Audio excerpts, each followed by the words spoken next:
সালাম আলাইকুম।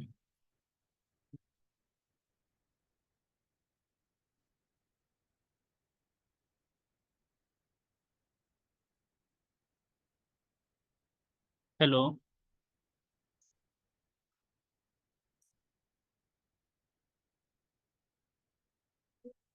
হ্যালো, ফয়সল ভাই আছেন? আশরাফ ভাই, ফয়সল ভাই, হ্যাঁ ভাই, হ্যাঁ ভাই আছি। ভাই, আপনারা ভাইয়া নামের পাশে রিনেম করে হচ্ছে রোলটা দিয়ে রাখেন, আচ্ছা ঠিক আছে ভাই। ক্লাস রোলটা। ওকে।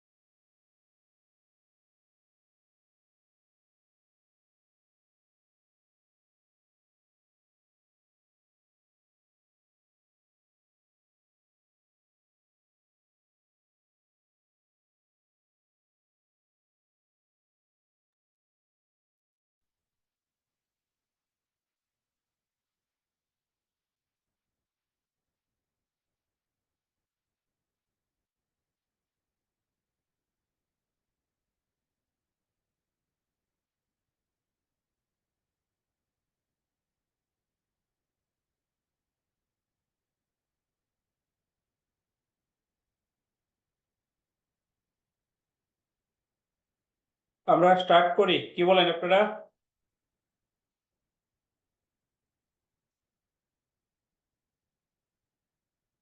শুরু করব। স্যার একটু ওয়েট করতে পারেন মনে হয়। ওই মাগরিবের সময়টা অনেকে নামাজ টামাজ থাকতে পারে। স্যার অনেক আচ্ছা, কম। কতক্ষণ ওয়েট করব বলুন। স্যার 5 থেকে 10 মিনিট ম্যাক্সিমাম। ঠিক আছে, ওকে।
আই থিঙ্ক আমরা শুরু করি, রাইট?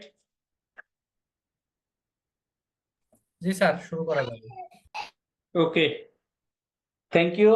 আপনাদের সাথে আমার ফার্স্ট ক্লাস। আপনার 12টা ক্লাস ব্যাট নিয়ে, আর 2টা ক্লাস হবে হলো কাস্টমস অ্যাক্ট নিয়ে। সো আমি Rakesh Saha, partner for tax in Ernst Young in Bangladesh. এটা হলো আমার সংক্ষিপ্ত পরিচয়। সো আপনাদের আজকে ফার্স্ট ক্লাসটা আমরা বেসিক্যালি ব্যাটের ওভারভিউ এবং রেজিস্ট্রেশন নিয়ে ডিসকাস করব। সো যেহেতু আপনারা এই লেভেলে আসেন, ফার্স্ট লেভেলে তো আপনারা ব্যাটের টপিকস নিয়ে ডিসকাস করছেন, পড়ে আসছেন। সো একটা বেসিক লেভেলে আন্ডারস্ট্যান্ডিং অবভিয়াসলি আপনাদের আছে। সো ওই বেসিক লেভেলে আন্ডারস্ট্যান্ডিংটা চিন্তা করেই আমি ক্লাসগুলা স্টার্ট করব। যদি আপনাদের কোনো পয়েন্ট থাকে তাহলে অবভিয়াসলি আপনারা ভয়েস রেজ করবেন, ঠিক আছে? জি স্যার। সো আপনার আমাদের এক্সিস্টিং যে VAT law, so we all know that VAT and SD act 2012 এবং তার সাথে আপনার ব্যাট এন্ড এসডি রুলস 2016। তো আমরা যদি লটাকে দেখি তাহলে আমরা দেখবো যে বেসিক্যালি 3টা নেচার অফ বিজনেস অ্যাক্টিভিটিকে আপনার কনসিডার করে লটা আপনার ফ্রেম করা হয়েছে। এবং অন্যান্য যেমন ইনকাম ট্যাক্সের ক্ষেত্রে যদি আমরা দেখি যে ওখানে ট্যাক্সের যে রেটগুলো দেখি অ্যাজ ইউজুয়ালি আমরা দেখি যে ঠিক আছে প্রাইভেট লিমিটেড কোম্পানির জন্য অথবা প্রাইভেট লিমিটেড কোম্পানির জন্য এইভাবে আপনার ক্লাস্টার করা আছে। বাট ব্যাটের ক্ষেত্রে আপনার যেটা হয়, ব্যাটে প্রথমত হলো ফার্স্টলি বিজনেস নেচার, সেকেন্ডলি হলো based on nature of the transaction. এখন আপনি একটা বিজনেস অর্গানাইজেশনে আপনি প্রোডাক্ট সাপ্লাই দেন। সো আপনি দেখা যেতে পারে যে এখানে মাল্টিপল প্রোডাক্টস হয়তো আপনি সাপ্লাই দেন, ডিফারেন্ট সার্ভিসেস আপনি প্রোভাইড করেন। তাইলে আপনার সব প্রোডাক্টের ক্ষেত্রে যে আপনার ব্যাটারি রেট এক হবে বা সব ক্ষেত্রে যে আপনার ব্যাটারি মেকানিজমটা এক হবে বা সব সার্ভিসেসের ক্ষেত্রে যে ব্যাটারি রেট এক হবে বা মেকানিজমটা এক হবে, সেটা কিন্তু না। সো এই জন্য ব্যাটে আপনার সবচেয়ে ক্রিটিক্যাল পয়েন্টটা হলো যে ব্যাট আপনার প্রভিশনস এবং রেটটা অ্যাপ্লিকেবল হলো বেসড অন ট্রানজেকশন। সো প্রথমত আমরা 3টা ব্রড ক্যাটাগরিতে লটাকে ডিফাইন করতে পারি based on the nature of the business transaction. Subsequently এগুলাকে আবার আরো আপনার বিভিন্ন ভাগে আপনার ডিভাইড করা যাবে। সো ফার্স্টলি আমরা যদি দেখি যে আইনের প্রভিশন গুলো যদি দেখি যে 3টা আপনার বিজনেস নেচার, ট্রেডিং, সার্ভিস এবং ম্যানুফ্যাকচারিং। বেসিক্যালি এই 3 ধরনের নেচার অফ বিজনেসের বাইরে আপনার আমরা এক্সিস্টিং লতে আর কোনো কিছুই পাবো না ব্রড নেচারে। এবং ট্রেডিং, সার্ভিস, ম্যানুফ্যাকচারিং এর ক্ষেত্রে সার্ভিসটা আমরা হয়তো বুঝতে পারবো যে সার্ভিস, ম্যানুফ্যাকচারিং এর ক্ষেত্রে আমরা বুঝতে পারবো যে ম্যানুফ্যাকচার করে সাপ্লাই দেয়।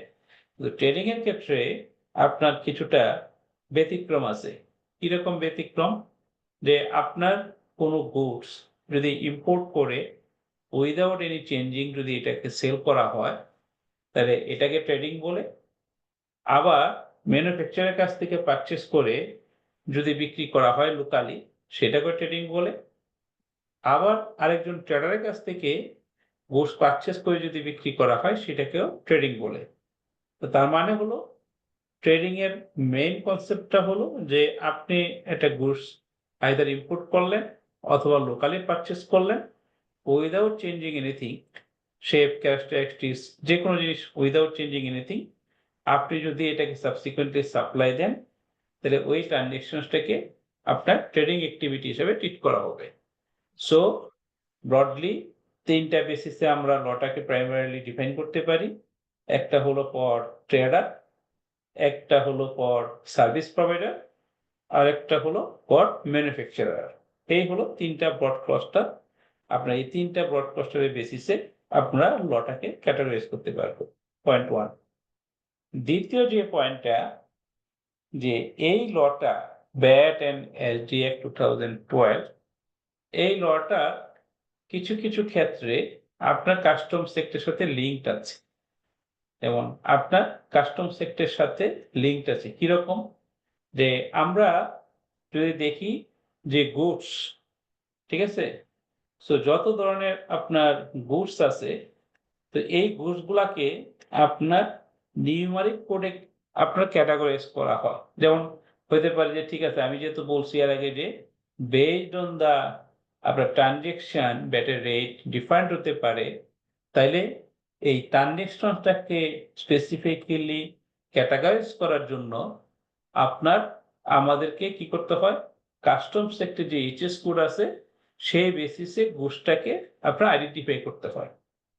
তো এইচএস কোড কি, এইচএস কোডের কিভাবে আপনার ক্রিয়েশন, সেগুলো আমরা যখন কাস্টম সেক্টরের প্রভিশনালস নিয়ে ডিসকাস করব তখন ওখানে ডিটেল লেভেলে ডিসকাস করব।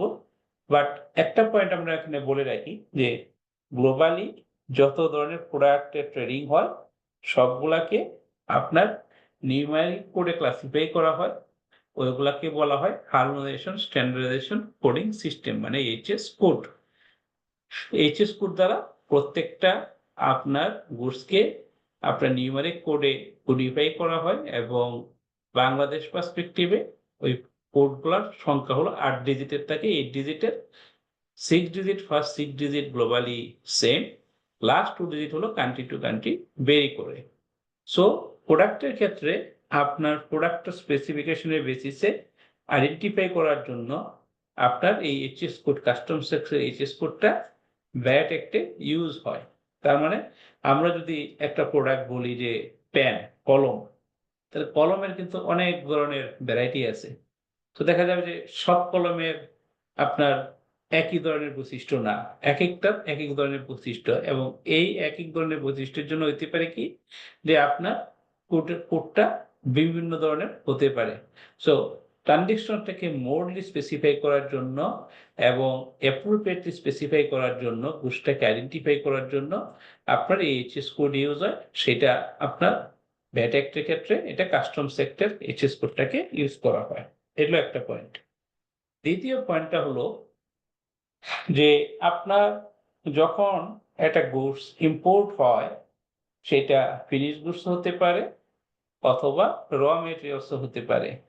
সো ওই গুডসটা যখন ইম্পোর্ট করা হয় তখন কি হয়, যে গুডস যখন আপনার পোর্টে আসে, আসার পরে আপনার ওই গুডসটাকে কাস্টমস অথরিটি কি করে অ্যাসেসমেন্ট কমপ্লিট করে to charge duties and taxes.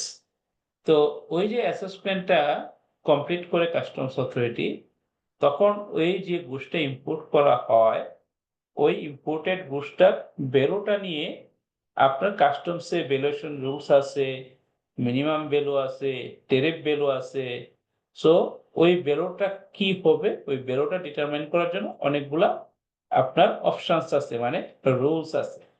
So ওই ভ্যালু যেটা ডিটারমাইন করা হয় under the Customs Act to pay duties and taxes at customs point, ওই ভ্যালুটাকে ভ্যাটে যখন আপনার ভ্যাট পেমেন্টের জন্য গুডসের ক্ষেত্রে আপনার ভ্যালু ডিটারমাইন করা হয়, তখন আপনার ওই কাস্টমসের অ্যাসেসড ভ্যালুটাকে অ্যাজ এ ভ্যালু হিসেবে আপনার ভ্যাটে কনসিডার করা হয় to determine DAT and SD at supply stage. So এটার একটা লিঙ্ক আপনার, যেটা ক্ষেত্রে আপনার বিএটি অ্যাক্টের কাস্টমস অ্যাক্টের সাথে লিঙ্ক আছে। এছাড়া আরো অনেকগুলা ক্ষেত্রে লিঙ্ক আছে, এগুলো যখন সাবসিকুয়েন্টলি আমরা ডিসকাস করব বিভিন্ন প্রভিশনস নিয়ে, তখন আমরা আরো ডিটেল ডিসকাশন করব।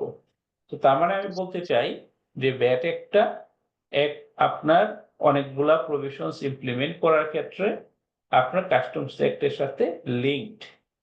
তো তাইলে পাইলে কি বললাম, যে যখন আমরা ভ্যাট অ্যাক্টটাকে দেখি ব্রডলি তিনটা ন্যাচারাল বিজনেসকে কনসিডার করে আপনার ব্রডলি ক্লাসিফাই করা হয়েছে।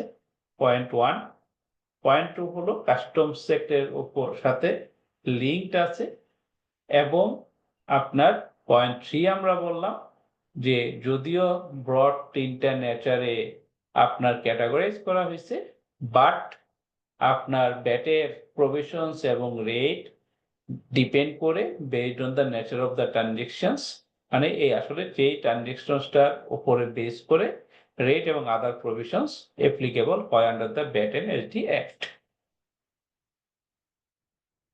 সো আরেকটা পয়েন্ট, যে এই যে আমরা ব্যাটের আইনটা নিয়ে অ্যানালাইসিস করব, কেন করব, আলটিমেট মোটোটা কি, কি পারপাসে আমরা এই ব্যাটের লটা নিয়ে অ্যানালাইসিস করব এবং এটাকে কিভাবে সাব ক্লাসিফাই করা আছে। এই যে আমরা বললাম যে তিনটা ব্রড নেচারের বিজনেস ক্যাটাগরি, মানে বিজনেসের বেসিসে লটাকে ক্যাটাগরাইজেশন করা হয়েছে, তাহলে আলটিমেটলি আবার অন্য একটা সেন্সে আমরা যদি প্রফেশনগুলো ডিটারমাইন মানে রিভিউ করি ব্যাটের, তাহলে দেখবো যে ব্রডলি চারটা আপনার পিলারের উপরে আপনার ব্যাটের লাইবিলিটি ক্যালকুলেশনস হয়, চারটা পিলারের বেসিসে। কিরকম, যে আপনার যখন একটা গুডস অথবা সার্ভিস প্রোভাইড করা হবে বা সাপ্লাই করা হবে, তখন কোশ্চেন চলে আসে যে আপনাকে ব্যাট পে করতে হবে এবং ইন অ্যাপ্লিকেবল কেসে সাপ্লিমেন্টারিটা পে করতে হয়। সো তাইলে আপনার প্রথম অব্লিগেশনসটা চলে আসে কি, output tax and SD. Output tax মানে ব্যাট, আর সাপ্লিমেন্ট এসডি মানে সাপ্লিমেন্টারি ডিউটি। যে সাপ্লিমেন্টারি ডিউটিটা আপনার স্পেসিফিক ট্রানজাকশনসের ক্ষেত্রে অ্যাপ্লিকেবল হয়, আমরা ডিটেল সাবসিকুয়েন্টলি ডিসকাস করব। তারপর লেস, ওখানে input tax credit. Input tax ক্রেডিটটা কি, যে আপনি যখন একটা গুডস সেল করবেন, দ্যাট মিনস সাপ্লাই দিবেন, তাইলে ওই গুডসটা আপনি দুইটা সোর্স থেকে পেতে পারেন। কি, একটা সোর্স হলো যে আপনি এটাকে পারচেস করতে পারেন অথবা ইম্পোর্ট করতে পারেন, এটা একটা সোর্স। যখন আপনি পারচেস করবেন বা ইম্পোর্ট করবেন তখন আপনি ব্যাট পে করবেন, অথবা আপনি raw materials, packing material purchase করে আপনি একটা গুডস ম্যানুফ্যাকচার করবেন, দেন এই গুডসটা আপনি সেল করতে পারবেন। তো যখন আপনি ম্যানুফ্যাকচার করার জন্য আপনি র মেটেরিয়াল, প্যাকিং মেটেরিয়াল পারচেস করলেন, তখনই কিন্তু আপনাকে ব্যাট পে করতে হয়। সো তো আলটিমেটলি হলো যে আপনি পারচেজের সময় যে ব্যাটটা পে করেন, সেটা আপনার সেলসের যে ব্যাটটা সেটার সাথে অ্যাডজাস্ট করার যে অপশনটা, ওইটাকেই বলা হয় ইনপুট ট্যাক্স ক্রেডিট। সো তার মানে প্রথমে হলো আমার আউটপুট ট্যাক্স, আউটপুট ট্যাক্স থেকে ইনপুট ট্যাক্স ক্রেডিটটা বাদ হয়, বাদ দেওয়ার পরে একটা ব্যালেন্স থাকে। আরো দুইটা এলিমেন্ট আছে, একটা হলো ইনক্রিজিং অ্যাডজাস্টমেন্ট অ্যাড হয় আর ডিক্রিজিং অ্যাডজাস্টমেন্টটা বাদ হয়। এই চারটা এলিমেন্টের যোগ বিয়োগ করে যে রেজাল্টটা হয় মাস শেষে, সেটাই হয় নেট পেয়েবল ট্যাক্স। যদি এই ক্যালকুলেশনসের বেসিসে অ্যামাউন্টটা পজিটিভ হয়, তাইলে আপনার ব্যাট রিটার্নটা সাবমিট করার পূর্বে অ্যামাউন্টটা ডিপোজিট করতে হয়। আর যদি দেখা যায় যে নেগেটিভ হয়, তার মানে বেশি পরিমাণ অ্যামাউন্ট গভর্নমেন্টকে ডিপোজিট করা আছে, তো তখন এটা কি হয়, সাবসিকুয়েন্ট মাসে ক্যারি ফরওয়ার্ড হয় এবং ক্যারি ফরওয়ার্ড হয়ে অ্যাডজাস্টমেন্ট হওয়ার পর যদি কোনো ব্যালেন্স থাকে, একটা নির্দিষ্ট সার্টেন পিরিয়ডের পরে ওই ব্যালেন্সটা রিফান্ড ক্লেম করা যায়। তো তার মানে আপনার ব্যাটের লায়াবিলিটি মানে ব্যাট পেমেন্ট অথবা ইনঅ্যাপ্লিকেবল কেসে সাপ্লিমেন্টারি ডিউটি পেমেন্ট কনসিডার করে বেসড অন মান্থলি যে লায়াবিলিটি ক্যালকুলেশন করা হয়, সেই পার্সপেক্টিভে আমরা এই প্রভিশন যেগুলা ব্যাটের আইনে আছে সেগুলাকে চারটা ভাগে ডিফাইন করতে পারি। একটা provision related to output bat এবং সাপ্লিমেন্টারি ডিউটি পেমেন্ট, আরেকটা সেটের প্রভিশনস হলো ইনপুট ট্যাক্স ক্রেডিট, আরেকটা সেটের প্রভিশনস হলো যে এইগুলো আপনার লায়াবিলিটি ইনক্রিজ করবে, increasing adjustment, and last one is যে ট্রানজেকশন গুলো আপনার লায়াবিলিটিকে ডিক্রিজ করবে, ডিক্রিজিং অ্যাডজাস্টমেন্ট। এই চারটা যুগ বিয়োগের রেজাল্টই হলো net payable tax after end of the tax period মানে মান্থ। সো আপনার প্রথমে আমরা বললাম যে নেচার অফ দ্য বিজনেস ক্যাটাগরাইজেশনের তিনটা pillar, one is trading, that's means trader, another is service, that means service provider, and another is manufacturing, that means manufacturer. So তিনটা broad ক্যাটাগরিতে ফার্স্টলি ব্যাটের প্রভিশনসটাকে ডিফাইন করা যায় এবং ব্যাটের টোটাল প্রভিশনসটাকে আমরা যদি দেখি এই চারটা ব্রড ক্লাস্টারে ডিভাইড করতে পারি। আসলে এই চারটা ব্রড ক্লাস্টারের এলিমেন্টের যোগ বিয়োগই যেটা হয় সেটা হলো নেট ট্যাক্স লায়াবিলিটিটা ক্যালকুলেট করা যায়। সো ইনক্রিজিং ইনক্রিজিং অ্যাডজাস্টমেন্টের কয়েকটা উদাহরণ যদি দিতেন। এখন ইনক্রিজিং অ্যাডজাস্টমেন্ট, ডিক্রিজিং অ্যাডজাস্টমেন্ট গুলো নিয়ে আমরা সাবসিকুয়েন্টলি আরো ডিটেলস ডিসকাশন করব। উদাহরণ আমি একটা দিচ্ছি। উদাহরণের একটা কমন উদাহরণ হলো যে আমরা জানি কি যে আপনার যখন কোনো পার্টিকুলার ট্রানজেকশনস করেন, পারচেস করেন, ব্যাড ডিডাকশন করতে হয়, রাইট? 43টা সার্ভিসের লিস্ট আছে ম্যান্ডেটরিলি। যখন আপনি ওই অ্যামাউন্ট যে সার্ভিসগুলা আপনার মেনশন করা আছে 43টার মধ্যে, সাপোজ যদি আমি বলি অডিট ফিস, আপনি যখন অডিট ফিস পে করবেন তখন আপনার একটা অব্লিগেশনস আছে 15% হারে ব্যাটটাকে ডিডাক্ট করতে হবে। তাহলে এই যে ব্যাটটা ডিডাক্ট করলেন, ডিডাক্ট করার পরে আপনার রেসপন্সিবিলিটিটা কি? এই ব্যাটের অ্যামাউন্টটা আপনাকে গভর্নমেন্ট ট্রেজারিতে ডিপোজিট করতে হবে। গভর্নমেন্ট ট্রেজারিতে ডিপোজিট করার পরে আপনাকে কি করতে হবে? একটা সার্টিফিকেট ইস্যু করতে হবে যার কাছ থেকে আপনি ব্যাটটা ডিডাক্ট করছেন। সো এই যে ব্যাটটা আপনি ডিডাক্ট করছেন, তো করার পরে যে আপনাকে ডিপোজিট করতে হবে, তার মানে আপনার একটা লাইবিলিটি, আপনার লাইবিলিটি ইনক্রিজ করছে। সো ওইটাকেই এই ইনক্রিজিং অ্যাডজাস্টমেন্টের অ্যামাউন্টে আনা হয়। আর ডিক্রিজিং অ্যাডজাস্টমেন্টের যদি একটা এক্সাম্পল দিই, যে এরকম ব্যাটের ক্ষেত্রে যে ডিডাকশনের কথা বললাম, যে আপনি আরেকজনের কাছ থেকে কাটছেন, আপনার কাছ থেকেও তো আরেকজন কাটতে পারে যখন আপনি সাপ্লাই দিবেন।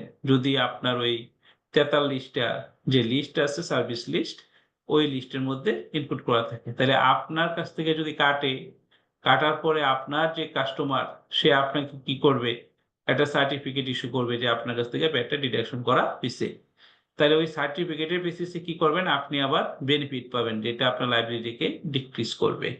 সো এই হলো একটা এক্সাম্পল দিয়ে দুইটা কি বোঝাইলাম, কোন ক্ষেত্রে ইনক্রিজিং অ্যাডজাস্টমেন্ট, কোন ক্ষেত্রে ডিক্রিজিং অ্যাডজাস্টমেন্ট।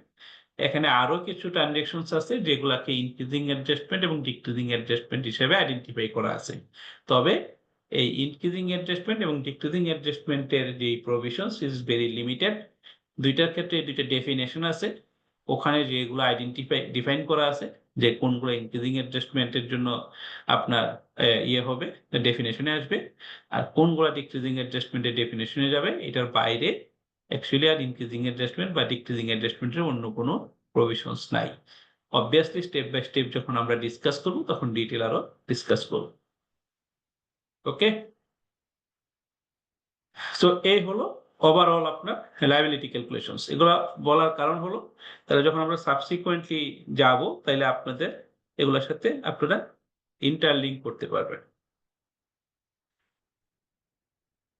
এখন এটা একটা পয়েন্ট যে আমরা বলতেছিলাম যে যখন আমরা ইম্পোর্ট করব তখন আপনার কাস্টমস অথরিটি কি করবে? অ্যাসেসমেন্ট করবে। এবং যখন আমরা একটা গুডস ইম্পোর্ট করি, এখানে দেখেন সামারি ভাবে এটা আমরা বলতেছি, কারণ ইম্পোর্টের ব্যাটের ইমপ্লিকেশনসটা নিয়ে আমাদেরকে ডিসকাস করতে হবে সাবসিকুয়েন্টলি। তো এই প্রচারটা যদি দেখেন যে আমরা দুইটা ক্যাটাগরাইজেশন করছি, মাঝখানে একটা ডটেড লাইন আছে। আপনার একটা পার্ট বলা হচ্ছে আউটসাইড বাংলাদেশ, আরেকটা পার্টকে বললাম আমরা ইনসাইড বাংলাদেশ, কারণ আমরা যে গুডসটা ইম্পোর্ট করব সেটা আউটসাইড বাংলাদেশ থেকে ইম্পোর্ট করব টু ইনসাইড বাংলাদেশ। এবং এই দুইটা ডটেড লাইনের উপরে দেখেন তিনটা আপনার পয়েন্ট আছে, একটা হলো ইনপুট টার্মস, একটা পয়েন্ট হলো লেটার অফ ক্রেডিট, আর একটা হলো এইচএস কোড। এইচএস কোডটা নিয়ে আমরা ডিসকাস করছি। লেটার অফ ক্রেডিটটা আপনারা ইজিলি জানবেন, বাংলাদেশ যখন কোনো ইম্পোর্ট করে অন্য কোনো কান্ট্রি থেকে, তাহলে এলসি ওপেন করতে হয়, বেসড অন এলসি আপনার ইম্পোর্ট অ্যাক্টিভিটিটা কন্ডাক্ট করা হয়। সো এটা নিয়েও আপনাদের বেশি কোনো ইস্যু নাই। ইনপুট টার্ম যেটা, সেটা অ্যাকচুয়ালি ইম্পোর্ট পলিসির একটা অর্ডার, মানে টার্ম, মানে ইনপুট টার্মস হলো ইম্পোর্ট পলিসিতে ডিফাইন করা থাকে যে ইনপুট টার্মস আপনার এটা একটা আলাদা গ্লোবাল আপনার অনেকগুলা terms and conditions for import, এবং এখানে অনেকগুলা মেকানিজম আছে যে বেসিসে ইম্পোর্ট করা যায়। বাট এই সবগুলা হয়তো সব কান্ট্রির জন্য অ্যাপ্লিকেবল হয় না। আমাদের দেশে কোনটা কোনটা অ্যাপ্লিকেবল করতে পারবে সেটা ডিফাইন করা আছে ইম্পোর্ট পলিসি অর্ডারে। সো এই ইনপুট টার্মসের যদি আমরা একটু ডিটেলস বলি, যেমন আমরা যখন কোনো গুডস ইম্পোর্ট করি কোনো কান্ট্রি থেকে, তাইলে নর্মালি কয়টা রুট আছে? 4টা রুট, জেনারেলি 4টা রুট। কি কি? একটা হলো বাই শিপ, যদি সমুদ্রে জাহাজে আসে, আরটা হলো বাই আপনার এয়ার, বিমানে আসতে পারে, একটা হতে পারে বাই রেলওয়ে, অথবা বাই ট্রাক। এই হলো 4টা অ্যাভেলেবেল রুট আপনার ইম্পোর্ট করার ক্ষেত্রে অথবা এক্সপোর্ট করার ক্ষেত্রে। সো সবগুলা থাকতেও পারে, নাও থাকতে পারে, বেসড অন আপনার কান্ট্রি। সো এখন আপনার এই যে একটা গুডস, মনে করেন আমি কি জাহাজে আনবো, তাহলে জাহাজে আনার ক্ষেত্রে আপনার এখানে দেখেন যে ওইটাতে যাওয়ার আগে আবার বলতেছি যে কস্টটা যেটা আছে সেটা আউটসাইড বাংলাদেশে দেওয়া আছে, রেট যেটা আছে এটা মাস ডটেড লাইনে দেওয়া আছে, তার মানে এটা আউটসাইড বাংলাদেশে হইতে পারে, ইনসাইড বাংলাদেশে হতে পারে।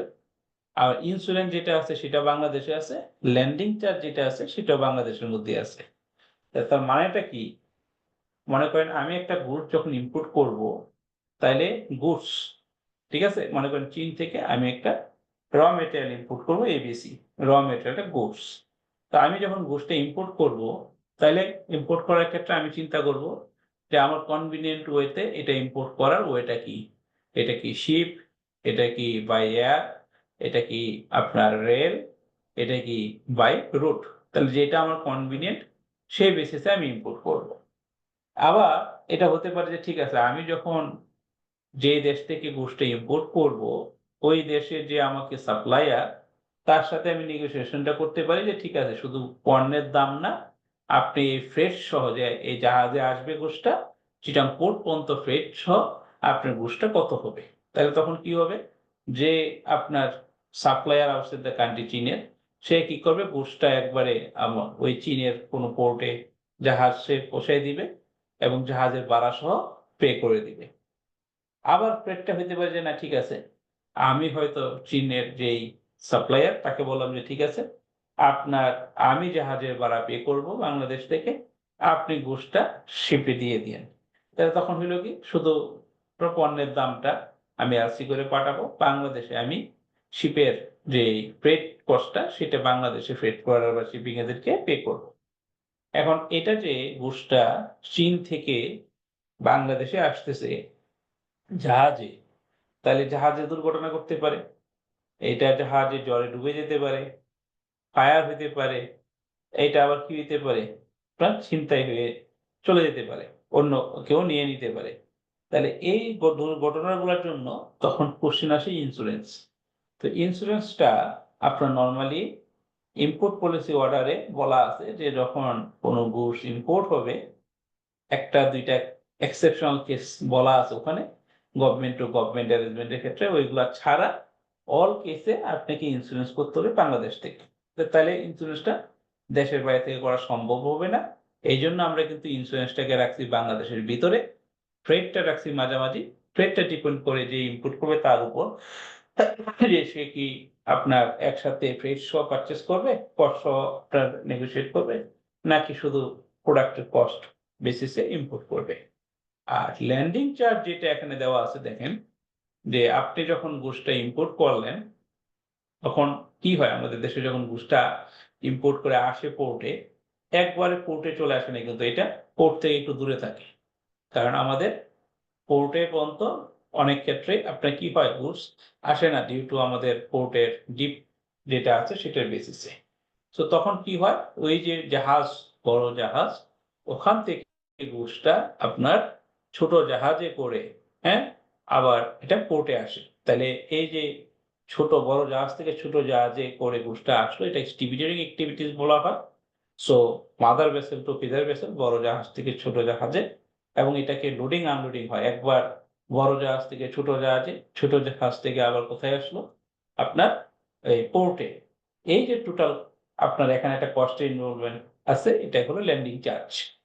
সো এই হলো নরমালি ইম্পোর্টের সময় আপনার প্রয়োজন হয় যে গুডসটা পোর্টে কাস্টমসের আন্ডারে আসার আগ পর্যন্ত, কারণ গুডসটা যখন পোর্টে আসবে তখন কাস্টমস অথরিটি কি করবে, এটা অ্যাসেসমেন্ট করবে। এর আগে গুডসটা কাস্টমস অথরিটির কাছে তো আসে নাই, না আসা পর্যন্ত অ্যাসেসমেন্ট করতে পারবে না। তো এখন এই যে আপনার তিনটা কথা বললাম, কস্ট, ফ্রেট, ইন্স্যুরেন্স, কারণ ল্যান্ডিংটা তো সবসময় বাংলাদেশে, ইন্স্যুরেন্সটাও বাংলাদেশের ডিউ টু বাংলাদেশের রেগুলেশন। আর দেশের বাইরে অনেক কান্ট্রিতে দেখবেন যে ইন্স্যুরেন্স ওই কান্ট্রিতে না হয়ে বাইরে হতে পারে।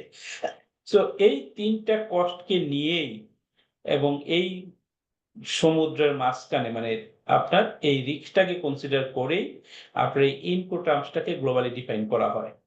সো আমরা এখানে ইনপুট টার্মসের যেগুলা কমন ইম্পোর্টের ক্ষেত্রে ইউজ হয় সেগুলো এখানে নিয়ে আসছি, এবং এই ইনপুট টার্মসের ওয়ার্ড গুলা আবার বেসড আপনার ট্রান্সপোর্ট চেঞ্জ হয়।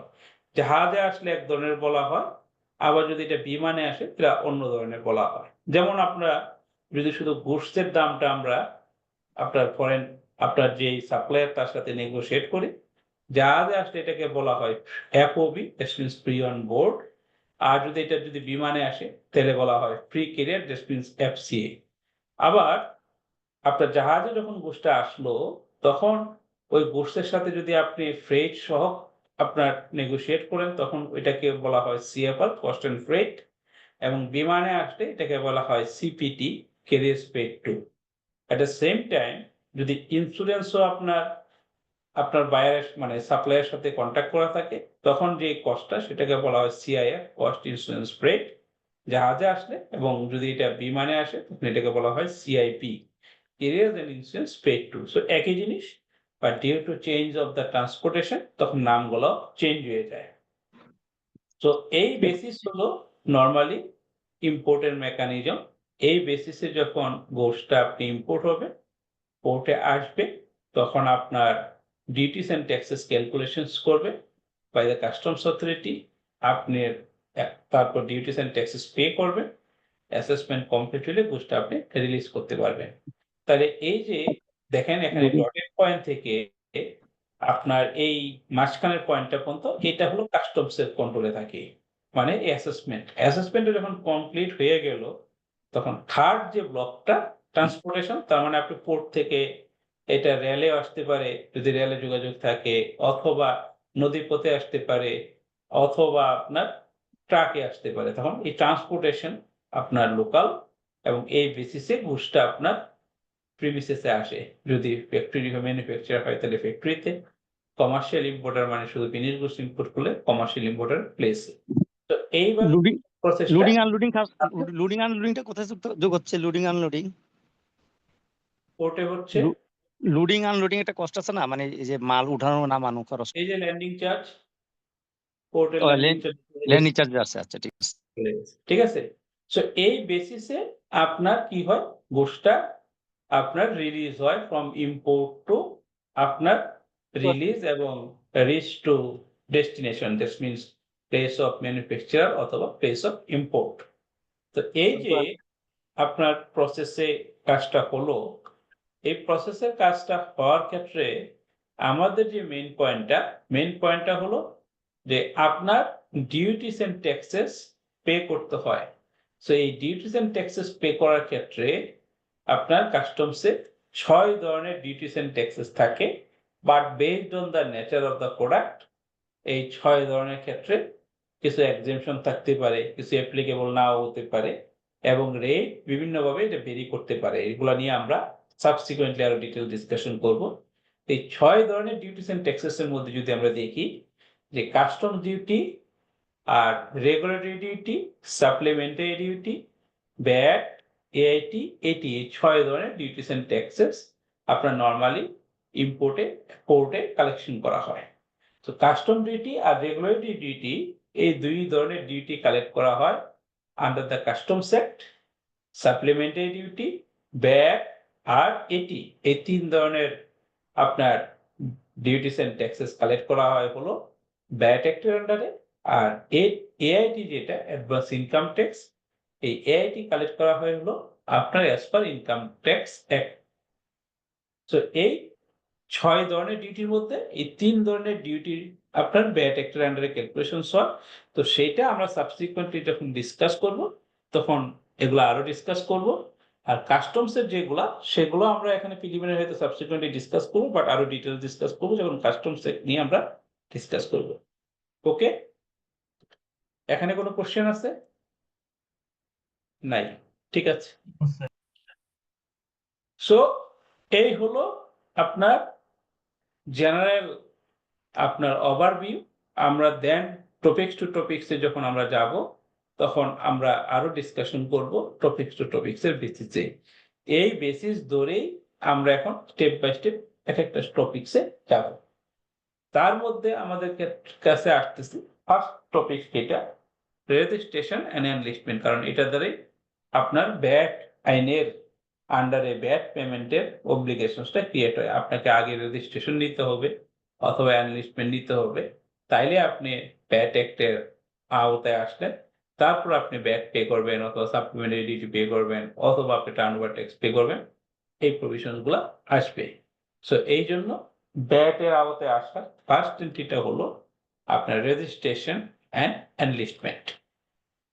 সো রেজিস্ট্রেশনের ক্ষেত্রে আপনার একটা থ্রেশহোল্ড আছে, কারণ ব্যাট যদি আমরা দেখি যে ব্যাট এন্ড এসডি অ্যাক্ট, যদি আমরা টাইটেলটা দেখি ব্যাট এন্ড এসডি অ্যাক্ট, তো এটা থেকে আমরা বুঝতে পারি যে কি এই আইনটার আন্ডারে আপনার ব্যাটও কালেক্ট হয় অথবা সাপ্লিমেন্টারি ডিউটিও কালেক্ট হয়, সাপ্লিমেন্টারি ডিউটি এবং ব্যাট কালেকশন হয়, রাইট? আইনের যদি আমরা টাইটেলটা দেখি, কিন্তু এই আইনের আন্ডারে আপনার টার্নওভার ট্যাক্সও কালেক্ট হয়, যদিও আপনার এই টাইটেলে বলা নাই, কারণ টার্নওভার ট্যাক্সটার আপনার আসলে এরিয়াটা is very very limited.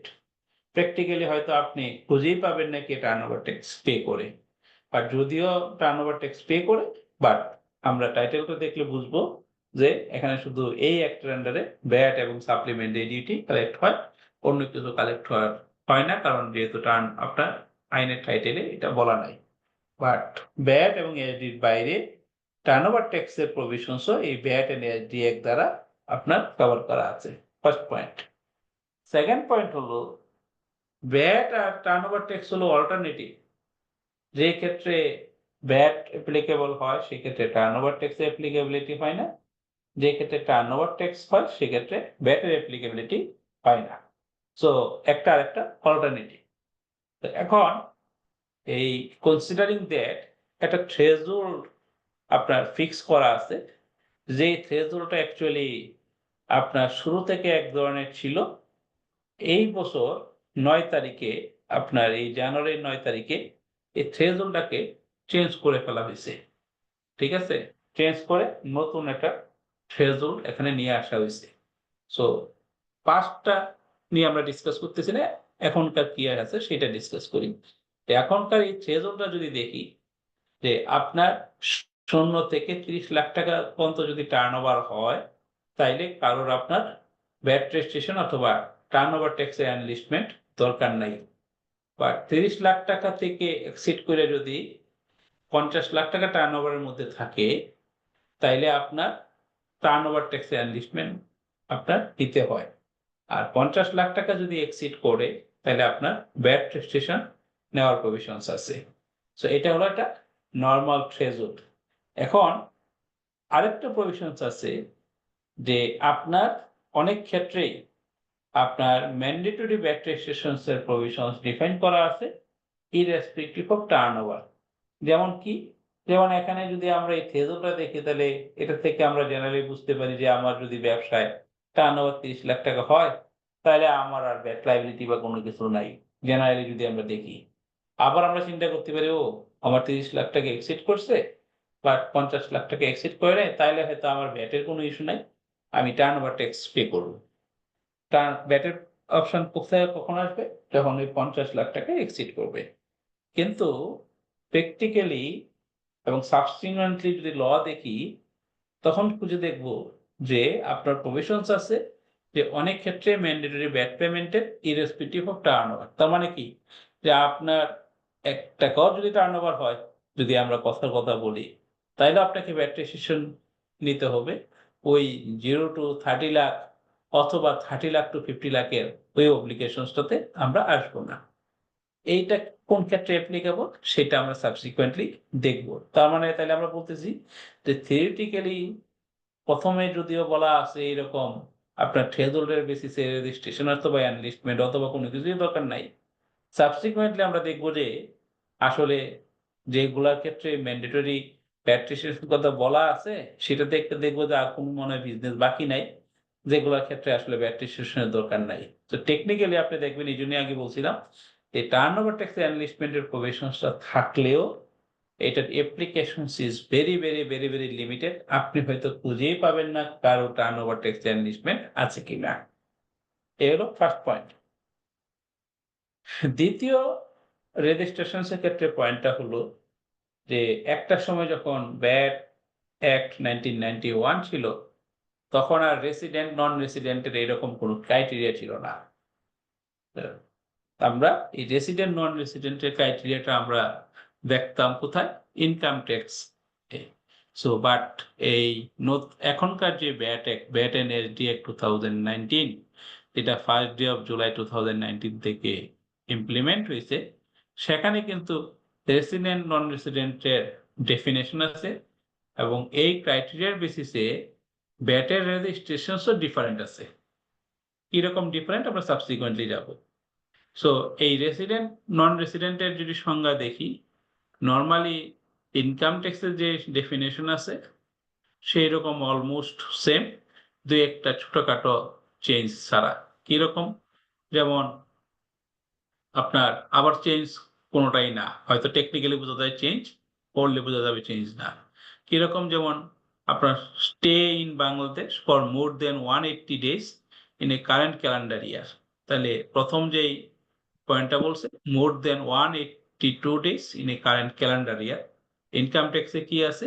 Minimum আপনার 183 days, এবং ইনকাম ট্যাক্সের প্রভিশনস এর ক্ষেত্রে ফিসক্যাল ইয়ার আছে জুলাই টু জুন, বাট ব্যাটের ক্ষেত্রে হলো calendar year January to December. So এটা একটা ফান্ডামেন্টাল ডিফারেন্স। তারপরের যে পয়েন্টটা ছিল যে stay in Bangladesh for more than 90 days in a calendar year and stayed in Bangladesh for more than 65 days during the 4 immediate calendar years.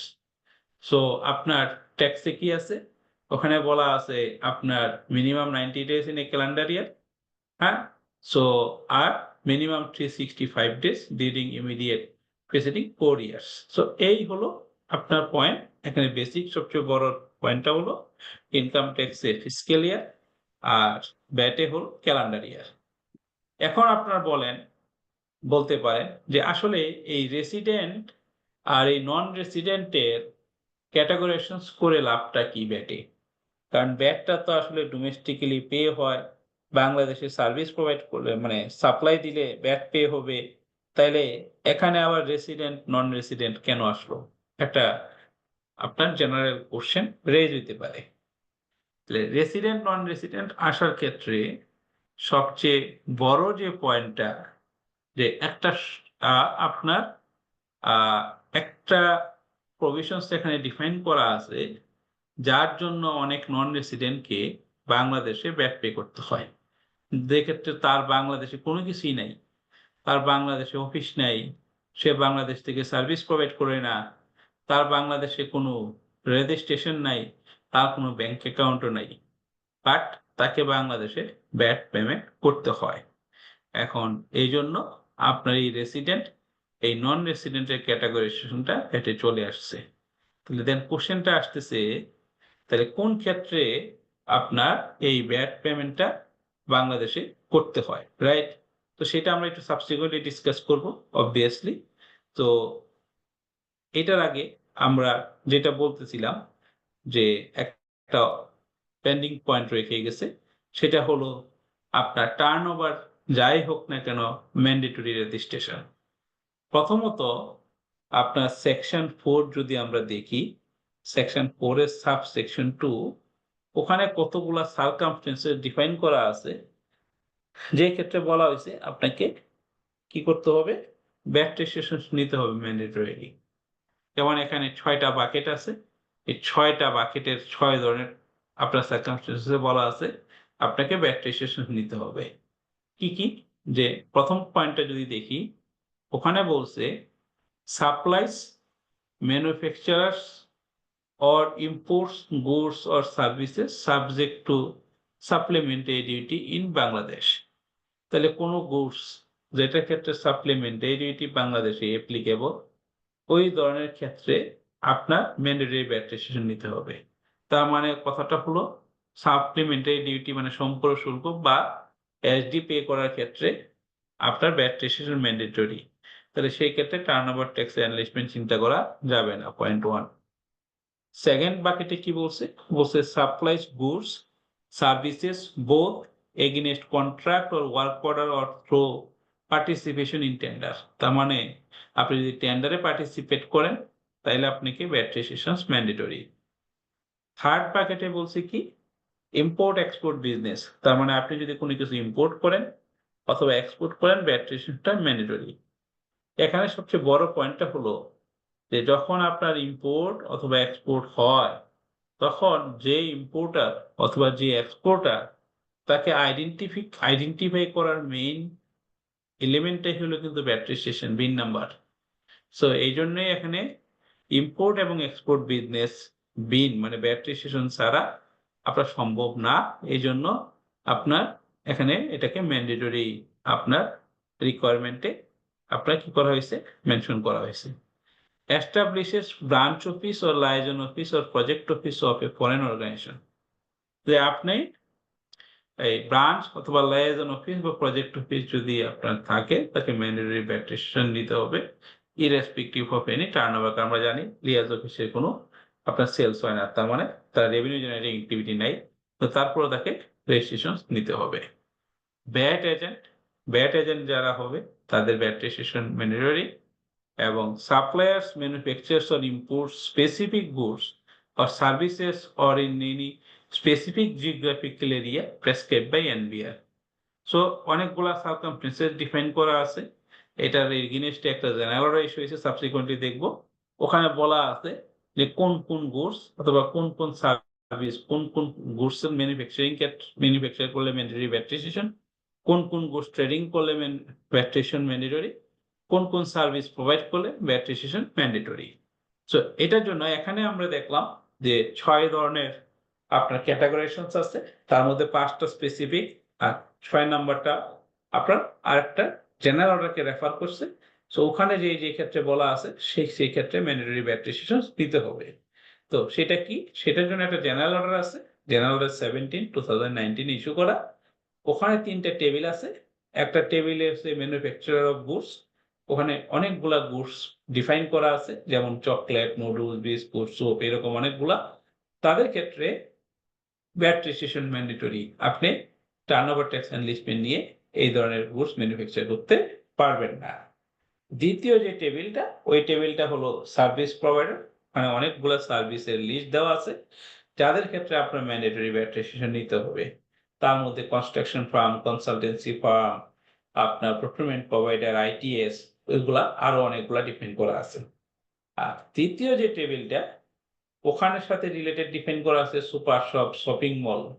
So তাদের ক্ষেত্রে আপনার সুপার শপ, শপিং মলের ক্ষেত্রে ভ্যাট রেজিস্ট্রেশন নিতে হয় ম্যান্ডেটরিলি।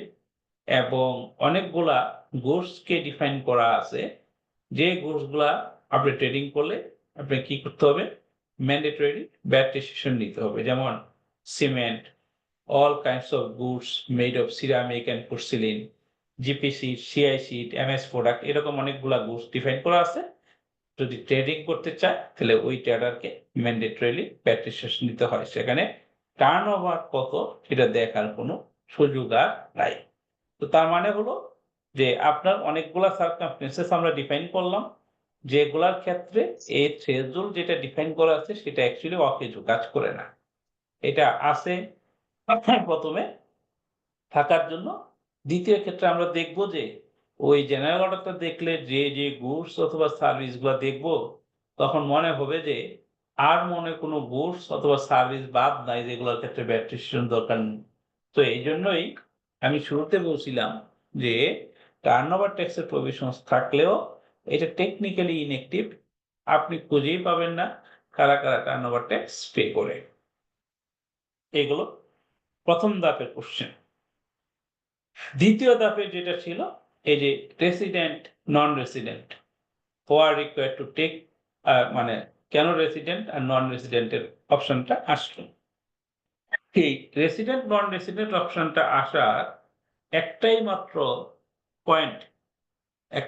পয়েন্টটা কি? পয়েন্টটা হলো আমরা যদি দেখি যে আপনার আইনে একটা প্রভিশনস আছে সেকশন 17, যেটাকে আপনার বাংলাদেশের সরবরাহ, হ্যাঁ, যে আপনি যত ধরনের সাপ্লাই দেন ওই সাপ্লাই কি হয় বাংলাদেশেও দেন আবার দেশের বাইরেও দেন, দেশের বাইরে দেওয়াটাকে বলা হয় এক্সপোর্ট, আর বাংলাদেশে যেটা দেন সেটা হলো ডোমেস্টিক সাপ্লাই।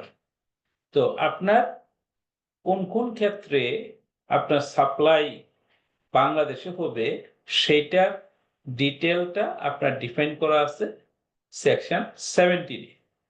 সো সেকশন 17 নিয়ে আমরা সাবসিকুয়েন্টলি ডিসকাস করব যখন ওই রিলেভেন্ট সেকশন আসবে, বাট রেজিস্ট্রেশনের জন্য আর সেকশন 17 এর ডিটেল ডিসকাশন দরকার নেই, শুধুমাত্র একটা সাবসেকশনের একটা ক্লজ নিয়ে আমরা ডিসকাস করব যেটা এখানে ডিফাইন করা আছে। আপনার এখানে বলছি কি non resident having no fixed place in Bangladesh supplying electronic service etc. to the unregistered person, তার যে সাপ্লাইটা এটা সাপ্লাইটা বাংলাদেশে প্রোভাইড হিসেবে গণ্য হবে, সেই জন্য টেকনিক্যালি যেহেতু বাংলাদেশের প্রোভাইড হিসেবে গণ্য হবে তাহলে ব্যাটটা তো তাকে পে করতে হবে, সেই জন্য তার রেজিস্ট্রেশনের রিকোয়ারমেন্ট আছে। এখানে কিন্তু বলছি ইলেকট্রনিক সার্ভিস এটসেট্রা, ওখানে আরো কিছু সার্ভিসের লিস্ট আছে মানে ডিফাইন করা আছে, আমরা শুধু একটা নিয়ে আসলাম ইলেকট্রনিক সার্ভিস, যেহেতু আমরা আগেই বলছি সেকশন 17 নিয়ে আমরা ডিটেইল ডিসকাশন করতেছি না, আমরা রেজিস্ট্রেশন নিয়ে ডিটেইল ডিসকাশন করতেছি, সেই জন্য ওখানে ডিটেইলসটা আমরা যখন সেকশন 17 নিয়ে ডিসকাস করব তখন ডিসকাস করব। তো এই যে বলছে যে যদি কোনো non resident having no fixed place মানে তার বাংলাদেশে কোনো ফিক্সড প্লেস নাই, ইনকাম ট্যাক্সে যেমন পার্মানেন্ট এস্টাবলিশমেন্ট, তার যদি বাংলাদেশে কোনো সাপ্লাই দেয় ইলেকট্রনিক সার্ভিস কাকে টু আনরেজিস্টার্ড পারসনকে, তখন তার সাপ্লাইটা বাংলাদেশে প্রদত্ত সাপ্লাই হিসেবে সাপ্লাইজ প্রোভাইডেড ইন বাংলাদেশ হিসেবে ট্রিট হবে। এখন যেহেতু supplies provided in Bangladesh treat হবে, তাহলে আমি যদি সাপ্লাই বাংলাদেশে প্রোভাইড করি তাহলে আইনের বেসিসে I have to pay bat. তো এই শুধু এই কয়েকটা সার্ভিসের তার মধ্যে একটা ইলেকট্রনিক সার্ভিস, এই ধরনের সার্ভিসগুলো যদি বাংলাদেশে প্রোভাইড করে তাইলে ওই যে নন রেসিডেন্ট তার বাংলাদেশে কোনো না থাকলেও কোনো কিছু না থাকলেও তাকে বাংলাদেশে ব্যাট পেমেন্ট করতে হবে, এবং ব্যাট পেমেন্ট করতে গেলে তখন তার কি করতে হবে, তার বাংলাদেশের রেজিস্ট্রেশন নিতে হবে। তাহলে এখন তার যদি ব্যাট পেমেন্ট করতে হয় বাংলাদেশের রেজিস্ট্রেশন নিতে হয়, তাহলে কিভাবে নিবে, এই নেওয়াটাই এখানে সৃষ্টি করা হয়েছে VAT registration by non resident. এখানে তিনটা ভেরি ইম্পর্টেন্ট পয়েন্ট। একটা ইম্পর্টেন্ট বলছে non resident having no fixed place, তাহলে ওই যে নন রেসিডেন্ট কোন একটা নন রেসিডেন্ট তার বাংলাদেশে কোনো অবস্থান নাই, তাহলে কোশ্চেন আসতে পারে সে ব্যাট পেমেন্ট কিভাবে করবে, তার ব্যাটটা কে পে করবে, তার কমপ্লেন্স কি করবে। এখানে ওই যে আমরা কিছুক্ষণ আগে দেখে আসলাম যে ব্যাট রেজিস্ট্রেশন ম্যান্ডেটরি ক্ষেত্রে একটা অপশন ছিল ব্যাট এজেন্ট, তাহলে এখানে ব্যাট এজেন্টের একটা অপশন আছে, এই ব্যাট এজেন্ট তার পক্ষে সব কাজ করবে, ঠিক আছে, তাহলে সব কাজ করবে, রেজিস্ট্রেশন নেবে, তার কমপ্লেন্স গুলা এনশিওর করবে। তাহলে একটা নো ফিক্সড প্লেস, তো ফিক্সড প্লেসের একটা ডেফিনেশন আছে, আমরা ডেফিনেশনটাতে ডিটেইলস যাচ্ছি না, আপনারা দেখলে বুঝতে পারবেন। এই ফিক্সড প্লেসের যে ডেফিনেশন আছে, ফিক্সড প্লেসের না থাকলে এবং সে যদি পার্টিকুলার সার্ভিস, এখানে একটা সার্ভিস নিয়ে আসছে ইলেকট্রনিক সার্ভিস, টু আনরেজিস্টার্ড পারসনকে প্রোভাইড করে, তাহলে বলছে শুধুমাত্র আনরেজিস্টার্ড পারসনকে প্রোভাইড করে, রেজিস্টার্ড পারসনকে প্রোভাইড করলে তার রেজিস্ট্রেশন ব্যাট বাংলাদেশে পে করতে হবে না, কারণ রেজিস্টার্ড পারসনকে যদি সে সার্ভিস প্রোভাইড করে তাহলে এখানে তার সাপ্লাইটা বাংলাদেশে প্রোভাইড করা হয়েছে ধরে নেওয়া হবে না।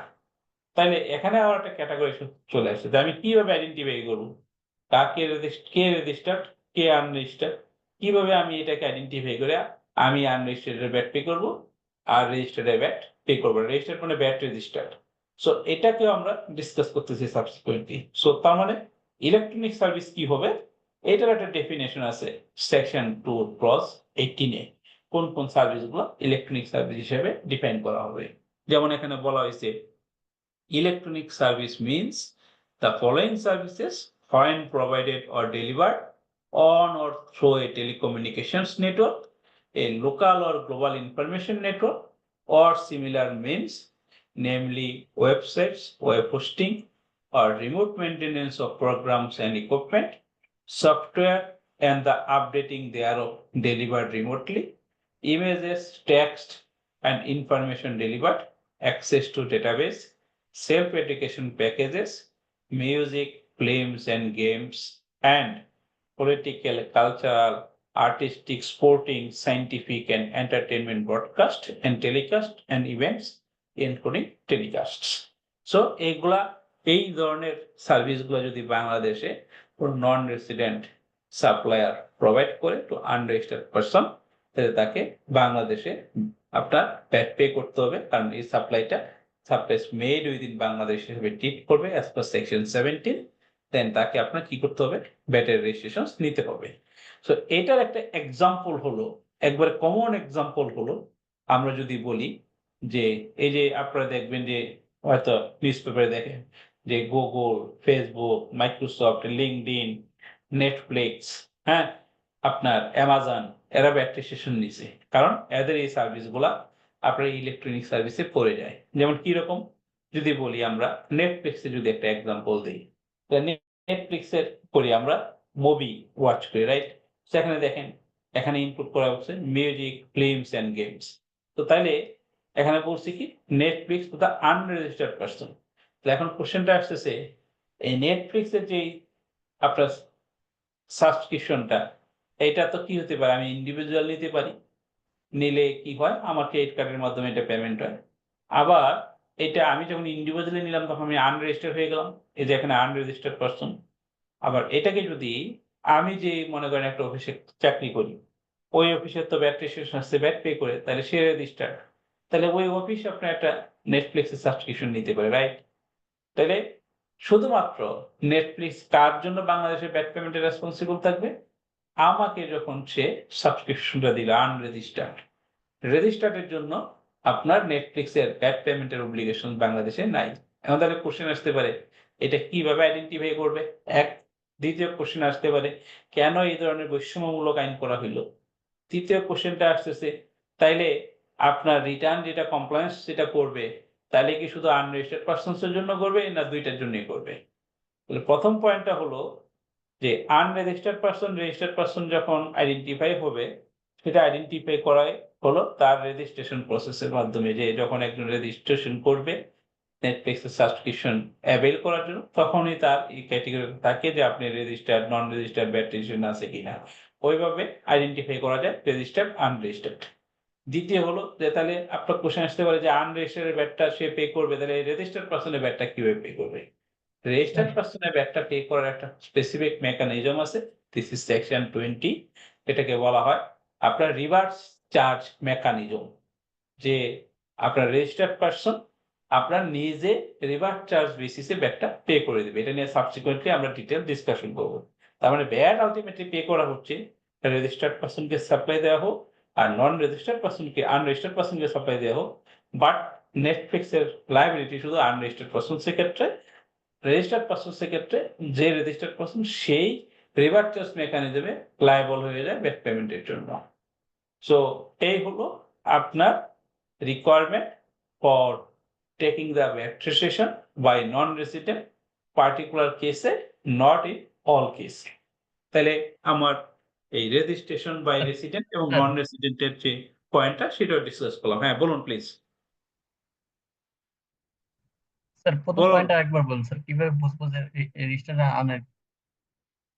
এটা হলো সাপোজ মনে করেন আমি জি, এখন স্যার। নেটফ্লিক্সে একটা সাবস্ক্রিপশন নিব, ঠিক আছে? তো সাবস্ক্রিপশন নিলে কি করতে হবে, আমার তার ওয়েবসাইটে যেতে হবে, একটা ফর্ম ফিল আপ করতে হবে, রাইট? ওখানেই তার ওই ক্যাটাগরাইজেশন করা আছে যে আমি যদি রেজিস্টার্ড হই তাহলে আমার ভ্যাট রেজিস্ট্রেশন নাম্বারটা দিতে হবে। তাহলে সে ভ্যাট রেজিস্ট্রেশন নাম্বার দিয়ে আইডেন্টিফাই করবে আপনি রেজিস্টার্ড বা নন রেজিস্টার্ড কিনা। আপনি মনে করেন আপনি রেজিস্টার্ড কিন্তু জি, স্যার। তাহলে ভ্যাট রেজিস্ট্রেশন নাম্বার দিলেন না, তাহলে সে কিন্তু আইডেন্টিফাই করবে আপনি নন রেজিস্টার্ড। সো ওইভাবেই সে ক্যাটাগরাইজ করে ফেলতে পারে। তো তার মানে তাহলে জি। নেটফ্লিক্স শুধু রেসপন্সিবিলিটি কিসের ওকে জন্য? স্যার। আনরেজিস্টার্ড পারসনস এর জন্য। ঠিক আছে? তাইলে আমরা এখানে থ্যাংক বুঝলাম ইউ স্যার। যে জি স্যার। কেন রেসিডেন্ট নন রেসিডেন্টের ডেফিনিশনটা বেডেনে আসছে এবং নন রেসিডেন্ট কোন কোন ক্ষেত্রে আপনার ভ্যাট রেজিস্ট্রেশন নিয়ে তার লাইব্রেরিটা ডিসচার্জ করবে। এখন আমরা আরেকটা পয়েন্টে চলে যাই। কি পয়েন্টে চলে যাব? একটু যে প্রবলেম ছিল। এই যে রেজিস্ট্রেশনটা নিচ্ছে, রাইট? তাইলে এখন অনেকগুলা পয়েন্ট আছে, যেমন মনে করেন আমি আমার 5টা ফ্যাক্টরি আছে, অথবা আমার মনে করেন একটা ফ্যাক্টরি আছে, সো আমি 5টা সারা বাংলাদেশে ডিপো আছে।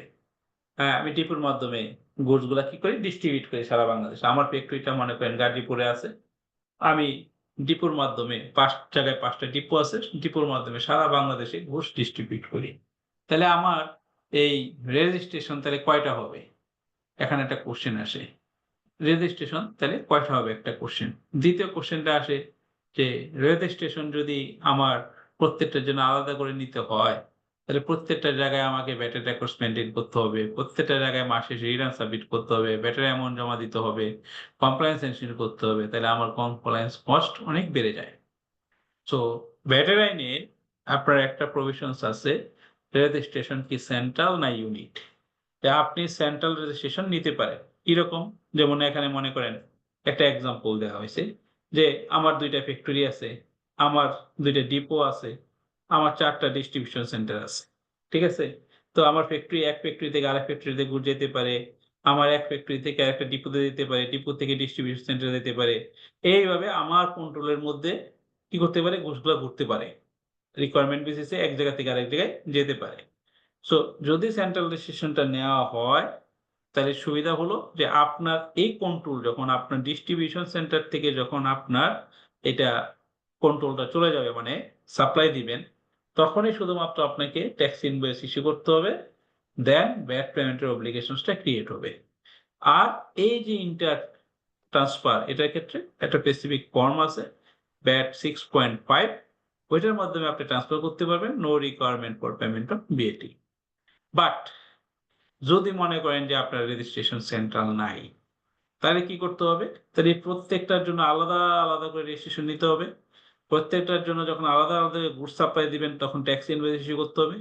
প্রত্যেকটার জন্য আলাদা করে ভ্যাট পে করতে হবে, আলাদা করে রিবেট নিতে হবে।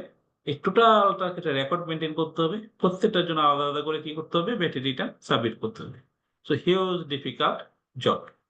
সো এই দুইটার মধ্যে আপনার ব্যালেন্স করার জন্য একটা প্রভিশনস আছে সেন্ট্রাল রেজিস্ট্রেশন, যেটা প্রভিশনসটা ডিপেন্ড করা আছে সেকশন 5 এর সাবসেকশন 1 এ। ওখানে বলা হয়েছে যে আপনি সেন্ট্রালে যদি প্রিজার্ভ করেন all accounts, tax, deposits and VAT records in automated system through software, মানে ভ্যাট রেকর্ডসটা ম্যানুয়ালি রাখলে হবে না, সফটওয়্যারের মাধ্যমে আপনার অটোমেটেড সিস্টেমে রাখতে হবে, এবং আপনার relating to the supply of identical or similar goods or service or both from one or more places, then may take one central registration as per prescribed conditions and method.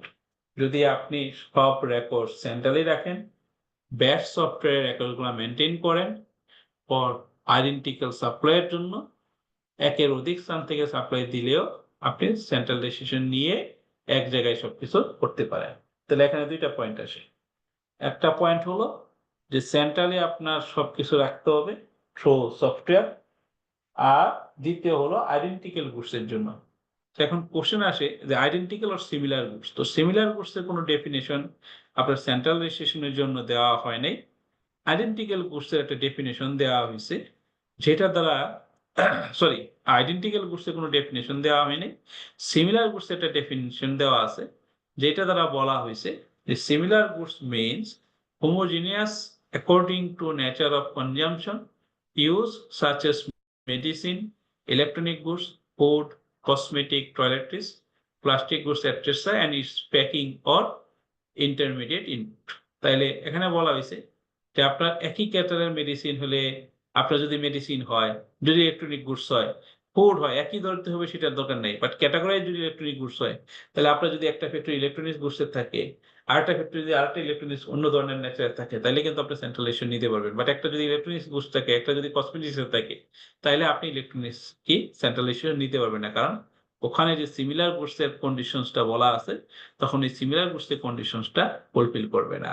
তো তাইলে আমরা বলতে পারি যে আপনার যদি একের অধিক জায়গায় অপারেশনস থাকে, আপনি সেন্ট্রালি রেকর্ডস মেনটেন করেন সফটওয়্যারের মাধ্যমে, তাইলে আপনি আর সিমিলার গুডস এর জন্য কি করতে পারেন?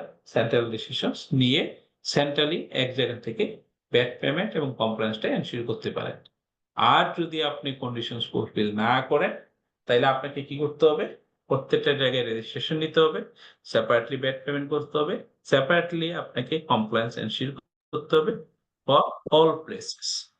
এবং এই যে সেন্ট্রাল রেজিস্ট্রেশনটা নিতে হবে, এই নেওয়ার জন্য আপনাকে একটা গাইডলাইন দেওয়া আছে, যেটাকে বলা হয় VAT and SD taking of central registration and tax payment rules 2019। So এই রুলসে আপনার ডিফাইন করা আছে, আপনার কি কি ডিফাইন করা আছে, অনেকগুলো পয়েন্ট ডিফাইন করা আছে।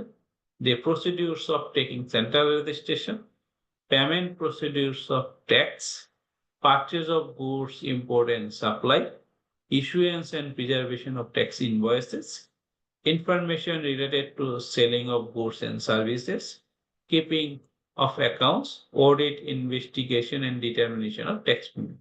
So all আপনার এই সেন্ট্রাল রেজিস্ট্রেশনের মাধ্যমে যদি আপনি রেকর্ডস মেনটেন করে ভ্যাট পেমেন্ট করতে চান, তাহলে আপনার যে পয়েন্টস গুলা আপনার হাইলাইট সবগুলা আপনার এই প্রপারলি আপনার এই সেন্ট্রাল রেজিস্ট্রেশন যে রুলসটা আছে 2019 ওখানে ডিফাইন করা আছে। সো ওখানে যাওয়ার আগে আমি দুইটা ওখানে ডিফাইন করা আছে। সো এর বাইরে আমি দুইটা পয়েন্ট নিয়ে এডিশনালি কথা বলবো সেন্ট্রাল রেজিস্ট্রেশনসে। সো ওখানে আমরা দেখলাম যে সেন্ট্রাল রেজিস্ট্রেশনসের ক্ষেত্রে কিছু কন্ডিশন দিয়ে দিছে, বলছে যে আপনাকে সেন্ট্রালি রেকর্ডস মেনটেন করতে হবে, সফটওয়্যারে মেনটেন করতে হবে, আইডেন্টিক্যাল আর সিমিলার গুডসের ক্ষেত্রে হ্যাঁ করতে হবে। সো ওইটা শুধু বলার পরেই কিন্তু হয়ে গেল না, এখানে আপনার এই যে রুলসটা ওখানে 6টা সার্কামস্টেন্সেস ডিফাইন করা আছে, যে সার্কামস্টেন্সেস গুলা আপনার ফুলফিল করলেই আপনি রেজিস্ট্রেশনটা সেন্ট্রাল নিতে পারবেন, কারণ ওখানে কোন কোন ক্ষেত্রে প্রযোজ্য হবে, অ্যাপ্লিকেবিলিটি কি সেটা ডিফাইন করা আছে। তো কি কি অ্যাপ্লিকেবিলিটি, প্রথম বলছে যে where a manufacturer after manufacturing supplies identical or similar goods from one or more places. তো মনে করেন যে আপনার একটাই ফ্যাক্টরি গাজীপুরে, আপনি ওই জায়গাতে ম্যানুফ্যাকচার করেন, বাট আপনার একের অধিক 4-5টা ডিপো আছে সারা বাংলাদেশে। তো তখন আপনি কি করতে পারেন, সেন্ট্রাল রেজিস্ট্রেশন নিতে পারেন যদি আপনার সাপ্লাইটা আইডেন্টিক্যাল অর সিমিলার গুডস হয়। এগুলো একটা অপশন। কমার্শিয়াল ইম্পোর্টারের ক্ষেত্রে বলা হয়েছে, সো কমার্শিয়াল ইম্পোর্টারের ক্ষেত্রে বলছে where a commercial importer after importing of goods supplies from different self owned and control sales unit. So এখানে আপনাদের একটা কোশ্চেন মাথায় আসতে পারে যে আমি আগে বলে আসছি যে যত ধরনের আপনার বিজনেস আছে ব্রডলি অল বিজনেসকে ক্যাটাগরাইজেশন করা হয়েছে এই ব্যাটের পার্সপেক্টিভে 3 ধরনের, রাইট? সো এখন কোশ্চেনটা আসতেছে যে তাহলে আবার কমার্শিয়াল ইম্পোর্টার আসলো কোথায় থেকে? সো ইন্টারেস্টিংলি হলো ভ্যাটের আইনে কোথাও এই কমার্শিয়াল ইম্পোর্টারের ডেফিনেশনটা নাই, শুধুমাত্র এই ডেফিনেশনটা আছে এই সেন্ট্রাল রেজিস্ট্রেশনের রুলসে। আগে যখন এই আইনটা ইমপ্লিমেন্ট করার আগে, যখন 1991 সালে যে আইনটা ছিল, ওখানে আপনার এই ট্রেডারকে 2টা ভাগে ডিফাইন করা হয়েছিল, 2টা সেপারেট ভাবে। কেউ যদি ফিনিশ গুডস ইম্পোর্ট করে উইদাউট চেঞ্জিং এনিথিং বিক্রি করতো, তাকে ডিফাইন করা হতো কমার্শিয়াল ইম্পোর্টার। আর লোকালি যদি আপনি গুডস পারচেস করে সেল করতেন, তখন তাদেরকে টেকনিক্যালি ডিফাইন করা হতো ট্রেডার। আর এই আইনে আমরা শুরুতেই দেখছি যে আপনি ইম্পোর্ট করে এনে যদি বিক্রি করেন, ম্যানুফ্যাকচারের কাছ থেকে যদি পারচেস করে বিক্রি করেন, লোকালি আরেকজনের কাছ থেকে ট্রেডারের কাছ থেকে পারচেস করে যদি বিক্রি করেন, সবাই হলো ট্রেডার। বাট এই সেন্ট্রাল রেজিস্ট্রেশনসের আপনার এই প্রভিশনসে শুধুমাত্র এই কমার্শিয়াল ইম্পোর্টারের একটা ডেফিনেশন দেওয়া হয়েছে, যেটাতে বলা হয়েছে যে আপনি ইম্পোর্ট করে বিক্রি করলে সেটাকে কমার্শিয়াল ইম্পোর্টার হিসেবে ডিফাইন করা হবে। এই জন্য এখানে এই কমার্শিয়াল ইম্পোর্টারের সেন্ট্রাল রেজিস্ট্রেশন নেওয়ার প্রভিশনসটাকে আলাদা করে বলা হয়েছে, ট্রেডারের প্রভিশনসটাকে আলাদা করে বলা হয়েছে। আলটিমেটলি আর অন্য কোনো কিছুই না। তো কমার্শিয়াল ইম্পোর্টার এবং ট্রেডারের ক্ষেত্রে বলা হয়েছে কি, যে আপনি কমার্শিয়াল ইম্পোর্ট করার পরে আপনি যদি নিজস্ব ওন্ড এবং কন্ট্রোল সেলস ইউনিটের মাধ্যমে বিক্রি করেন, তখন আপনি সেন্ট্রাল রেজিস্ট্রেশন নিতে পারেন। এবং ট্রেডারের ক্ষেত্রে বলা হয়েছে যে after purchasing or collecting goods আপনি the supplies from different self owned and control sales unit. Self owned and control sales unit মানে হলো যে আপনি ইম্পোর্ট করছেন, আপনি সাবসিকুয়েন্টলি বিভিন্ন পয়েন্টের মাধ্যমে যখন বিক্রি করবেন, ওইগুলো আপনার নিজস্ব নিয়ন্ত্রিত হইতে হবে, নিজের এবং নিজস্ব নিয়ন্ত্রিত, থার্ড পার্টি নিয়ন্ত্রিত হইলে চলবে না। এই জন্যই বলা হয়েছে যে ফ্রম ডিফারেন্ট সেলফ ওন্ড নিজের অ্যান্ড কন্ট্রোল সেলস ইউনিট। আর সার্ভিসেস এর ক্ষেত্রে একই কথা বলা হয়েছে যে where a service provider supplies identical or similar services from different self-owned and controlled branches. তো এই আমরা যদি দেখি যে 3 ধরনের বিজনেস ক্যাটেগরাইজেশনস এর মধ্যে আপনার ছিল কি ট্রেডার ছিল ট্রেডিং, সো কমার্শিয়াল এবং ট্রেডার দুইটা একসাথে আপনার ওই বাকেটে চলে গেছে। ওখানে সার্ভিস ছিল সার্ভিস প্রোভাইডার, এই সার্ভিসটাও ওখানে চলে গেছে। ম্যানুফ্যাকচারার ছিল ম্যানুফ্যাকচারারও প্রথমটা ওখানে চলে গেছে। তো ম্যানুফ্যাকচারারের আরো দুইটা আপনার এডিশনাল পয়েন্ট আছে যেগুলার বেসিসে আরো ম্যানুফ্যাকচারারদেরকে আরো ফার্দার অন্য পার্সপেক্টিভে আপনার অ্যাপ্লিকেবিলিটির পার্টে অ্যাড করা হয়েছে। কিরকম? দুইটা পয়েন্ট। একটা হলো এখানে বলছে fire A manufacturer after manufacturing supplies goods from one or more places through self-owned and controlled sales center after paying 15% VAT or reduced rate or specific tax as mentioned in the third schedule, provided that it will not be applicable in case of conditional SRO where exemption is granted at manufacturing stage for additional part or specific rate. So এখানে আপনারা বলছে যে প্রথম তো আমরা একটা জিনিস দেখে আসলাম যে ম্যানুফ্যাকচারার যদি আপনার after manufacturing identical or similar goods for more or one প্লেসের মাধ্যমে সাপ্লাই দেয়, একের অধিক প্লেসের মাধ্যমে সাপ্লাই দেয়, তাইলে তার সেন্ট্রালাইজেশন নিতে হবে। আর এইটার ক্ষেত্রে বলছে যে আপনি যখন বিক্রি করবেন একের অধিক আপনার one or more places two self control centre, তখন এটা 15% হারে ব্যাট পে করেও আপনি পে করতে পারেন। যদি রিডিউস রেটের যে এসআরওতে থার্ড শিডিউলে যেই আপনার রেট আছে ওই রিডিউস রেট যে অ্যাপ্লিকেবিলিটি সেইভাবে পে করেও আপনি কি করতে পারেন সেন্ট্রাল ডিসিশন নিতে পারেন। বাট কিছু কিছু গুডসের ক্ষেত্রে আপনার এক্সেমশন দেওয়া আছে ম্যানুফ্যাকচারিং স্টেজে, টেকনিক্যাল এক্সেমশন, যেমন মোবাইল ম্যানুফ্যাকচার বা আরো অনেকগুলো ক্ষেত্রে এরকম এক্সেমশন দিয়েছে। ওখানে কি হয় এক্সেমশনটা টেকনিক্যালি দেয়, মনে করেন ম্যানুফ্যাকচারের ক্ষেত্রে তো ব্যাটারি রেট 15%, ওখানে বলে যে ঠিক আছে 5%-এর উপরে অতিরিক্ত যা আছে তাদের ক্ষেত্রে ওইটা অব্যাহতি, মনে করেন তাহলে তার মানে 15%-এর যে ক্ষেত্রে রেট সেক্ষেত্রে 5-এর পরে 10% অব্যাহতি দিয়ে দেওয়া হয়। তো তখন এটাকে রিডিউস রেট বলা হয় না, এটাকে বলা হয় একটা সাকসেস স্টেজের পরে এটাকে এক্সেমশন দেওয়া হয়েছে। তো ওখানে এটাই বলা হয়েছে যে যেহেতু এখানে রিডিউস রেট নিয়ে আসা হয়েছে কিন্তু ওই ধরনের সার্কামস্টেন্সেস গুলো এখানে অ্যাড হবে না। তো এটাই বলছে provided that it will not be applicable in case of conditional SRO where exemption is granted at manufacturing stage for additional part or specific rate. তার মানে ওই যে বললাম যে আপনার 15% হয়তো স্ট্যান্ডার্ড রেট বাট আপনি 5% পে করতেছেন, 10% আপনাকে কি করা হলো আপনার এক্সেমশন গ্র্যান্ট করা হলো, তো ওইগুলোর ক্ষেত্রে এটা এখানে আসবে না। লাস্ট একটা ম্যানুফ্যাকচারিং এর ক্ষেত্রে বলা হয়েছে, মানে বলা হয়েছে where a manufacturer after manufacturing supplies goods from one or more places after paying applicable rate through different self-owned and controlled sales center or depot or warehouse। এখানে বলছে কি যে আফটার পেইং অ্যাপ্লিকেবল ব্যাট, তো এটার applicable ব্যাটটা হলো এই ম্যানুফ্যাকচারদের ক্ষেত্রে এক্সাম্পলটা হলো যে আপনার অনেক ক্ষেত্রে ম্যানুফ্যাকচারদেরকে এক্সেমশন দেওয়া আছে আপনার অ্যাজ পার এসআরও, এটা আমরা সাবসিকুয়েন্টলি ডিসকাস করবো, এসআরও এর মাধ্যমে কি এক্সেমশন দেওয়া আছে। তো আপনার ওই যাদেরকে এক্সেমপ্টেড বাই এসআরও, যেহেতু এখানে বলছি applicable bat after paying applicable, তো অ্যাপ্লিকেবল ব্যাট ক্ষেত্রে অব্যাহতি তার কাছে ব্যাট রেট নাই, তো সেইটাও আপনার তারও এই ম্যানুফ্যাকচারারও এই সেন্ট্রালাইজেশনের আওতায় আসতে পারবে। তো পয়েন্টটা হলো যে ফার্স্টলি আপনার কন্ডিশন ফুলফিল করতে হবে যে আপনি সেন্ট্রালে অ্যাকাউন্টস রেকর্ডস মেনটেন করেন কিনা, আপনি সফটওয়্যারে মেনটেন করেন কিনা, আপনি যে গুডসটা নিয়ে বিজনেস করতেছেন সেটা সিমিলার টু বা আইডেন্টিক্যাল গুডস অথবা সার্ভিস কিনা, তাইলে আপনি সেন্ট্রাল ডিসিশন ফার্স্টলি নিতে পারেন অ্যাজ পার সেকশন 5। দেন আপনাকে বেসড অন সেকশন 5 যেই এসআরওটাকে রেফার করা হয়েছে সেন্ট্রাল ডিসিশন রুলস 2019, ওখানে যে অ্যাপ্লিকেবিলিটি পার্ট আছে এই অ্যাপ্লিকেবিলিটি পার্টের অল কন্ডিশনস আপনাকে ফুলফিল করতে হবে to take central registration, otherwise you are not allowed to take central registration. এবং কন্ডিশন ফুলফিল করার পরে সেন্ট্রাল রেজিস্ট্রেশন নিলে দেন আপনার কোনটা কি কমপ্লায়েন্স করতে হবে everything is mentioned in the আপনার এই central registration rules 2019। So these are the provisions related with central registration. এখন আপনাদের যদি কোনো কোশ্চেন থাকে আপনারা রেজ করতে পারেন, আদারওয়াইজ আমরা টার্ন ওভার টেক্সটের পার্টে যাব। স্যার ওই লাস্টের দুইটার মধ্যে একটু পার্থক্যটা যদি বলতেন কন্ডিশনের।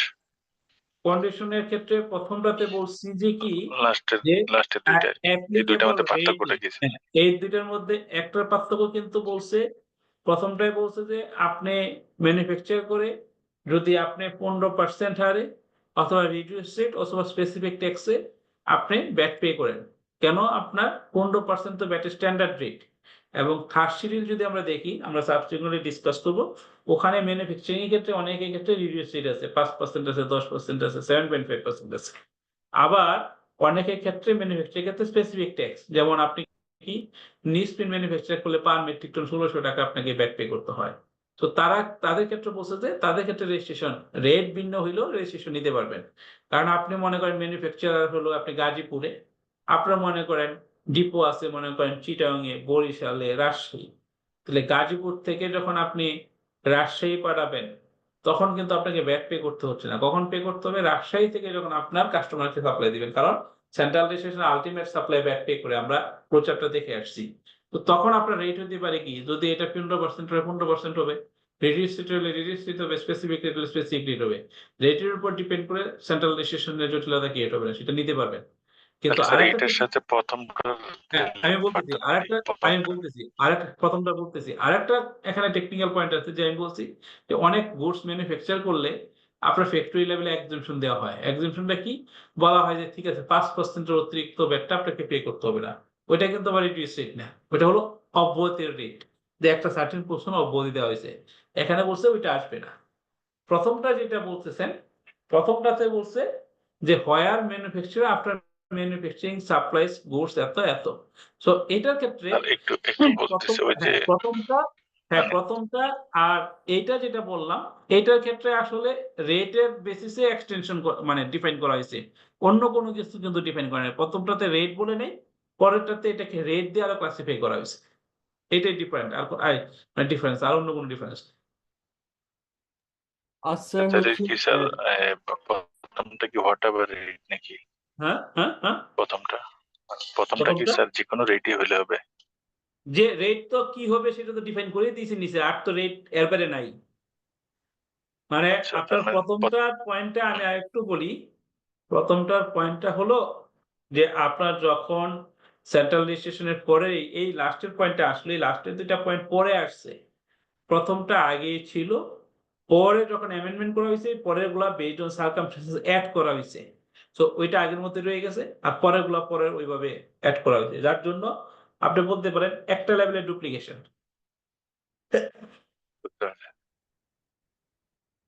সিমিলার আর কি, অতটা তেমন পার্থক্য না। আরেকটা ডুপ্লিকেশনস এর পয়েন্ট বলতে পারেন বা বলবো না, যে এখানে বলছে কি যে আপনার after manufacturing supplies identical or similar goods from one or more places.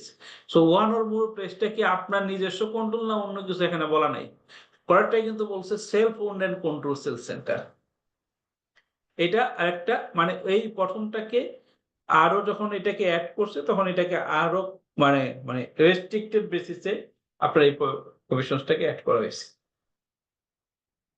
এবং ইন্টারেস্টিংলি আগে আপনার একটা ফ্যাক্টরির জন্য ছিল না আপনার সেন্ট্রাল রেজিস্ট্রেশন, ঠিক আছে? ওখানে আপনি যদি সেন্ট্রাল রেজিস্ট্রেশনের প্রভিশনস দেখি, ওখানে দেখেন কিন্তু বলা আছে যে আপনার from one or more places, হ্যাঁ, ওয়ান অর মোর প্লেসেস। তো এখন এই মোর প্লেসেসটা কি, তো সেটাকে আরো এখানে ক্লাসিফাই করার জন্য এটাকে এখানে নিয়ে আসা হয়েছে, যে আপনার যদি আপনার হয় এই ফ্যাক্টরি ম্যানুফ্যাকচার করে দেন আপনার এটাকে from one or more place, এটা ওয়ান প্লেস মোর প্লেস ছিল না, এটাকে ওয়ান প্লেস ছিল না, ওইটাকে পরে ওয়ান ও অ্যাড করা হয়েছে। তার মানে এটাকে সাবসিকুয়েন্টলি অনেকগুলা অ্যামেন্ডমেন্ট করা হয়েছে, যার জন্য প্রথমটা অ্যাজ ইট ইজ রয়ে গেছে আর কি, ওইভাবে মানে অ্যাজ ইট ইজ না মডিফাই করে রয়ে গেছে, এটা ডিলিট করা হয়।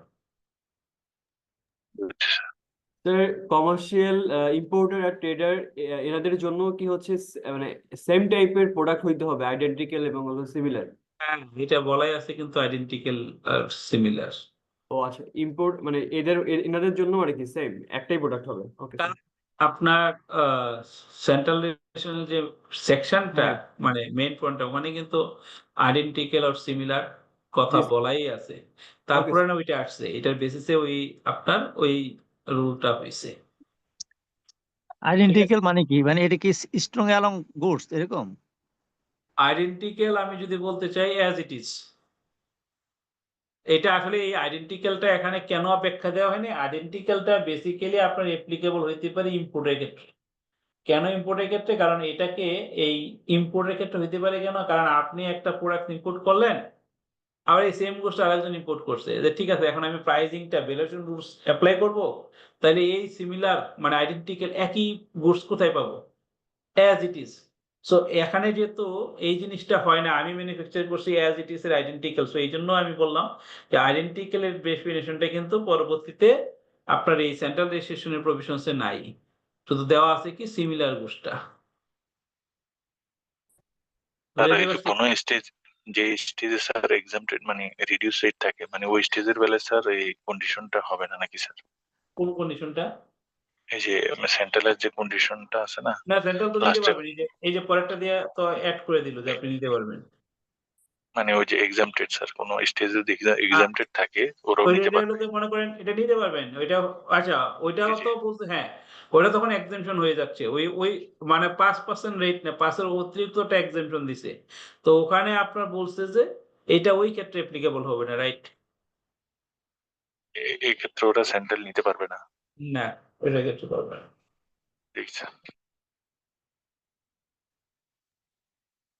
এই হলো আপনার রেজিস্ট্রেশনের পার্ট। বাকিগুলো অ্যাকচুয়ালি এগুলা কার কি রাখতে হবে, কোন কোন ক্ষেত্রে ইউজ হবে, এগুলো আসলে বলার মতো কিছু নেই। বলতে গেলে আসলে আপনার 12টা ক্লাসে আমি সব শেষ করতে পারবো না। এখন আমরা টার্ন ওভার ট্যাক্সের পয়েন্টটাতে যাই। হ্যাঁ, একটু দ্রুত যাই। টার্ন ওভার ট্যাক্সের আগেও বলছি যে টার্ন ওভার ট্যাক্সের আপনার প্রভিশনসটা ভেরি স্ট্রেট ফরওয়ার্ড। এই স্ট্রেট ফরওয়ার্ডে যাওয়ার আগে দুইটা পয়েন্ট নিয়ে আমাদের একটু ডিসকাস করতে হবে। ট্যাক্স পিরিয়ডের একটা ডেফিনেশন আমাদেরকে দেখতে হবে, যেটা সেকশন 2 ক্লজ 30 তে আছে। আর একটা হলো business identification number, section 2 clause 76 A আছে। সো আপনারা যদি দেখেন যে বিজনেস আইডেন্টিফিকেশন নাম্বার বলতে আমরা অনেক সময় বুঝি শুধু ব্যাট রেজিস্ট্রেশন নাম্বার। নো, ব্যাটের আইনে আগেই বলছি যে ব্যাট এবং আপনার কি turn over tax enlistment alternative, একটা হলে আর একটা হয় না। তো এই জন্য আপনার ডেফিনেশনে যদি দেখেন ওখানে ব্যাট রেজিস্ট্রেশন সার্টিফিকেট অথবা টার্ন ওভার ট্যাক্স আপনার সার্টিফিকেট, এনলিস্টমেন্ট সার্টিফিকেট দুইটাকে ইনপুট করা আছে। বলা হয়েছে কিন্তু means a unique business identification number mentioned in bat registration certificate or turnover tax certificate issued to a registered or enlisted person. So, a business identification number হয় bat registration অথবা turnover tax enlistment number হবে, যে কোনো একটা। আর tax period বলতে এই ব্যাটের আইনে আপনার যেহেতু রিটার্ন আমরা মান্থলি জমা দিই, মান্থলিটা তো পরে বলছি, ট্যাক্স পিরিয়ডের কর মেয়াদে জমা দিতে হয়। তো কর মেয়াদ বলতে বোঝাইতে হয়েছে 1 ক্যালেন্ডার মান্থ। ব্যাট রেজিস্ট্রেশনের ক্ষেত্রে বলা হয়েছে ক্যালেন্ডার মান্থ। আর টার্নওভার ট্যাক্স পেমেন্টের ক্ষেত্রে বলা হয়েছে কোয়ার্টার। কোয়ার্টার মানে আপনার March end, June end, September end, December end. So আপনার টার্নওভার ট্যাক্সের ক্ষেত্রে ব্যাটের ক্ষেত্রে রিটার্ন আমরা জমা দিব মান্থলি বেসিস, 1 মাস পর পর, যেহেতু tax period means calendar month mean normally monthly.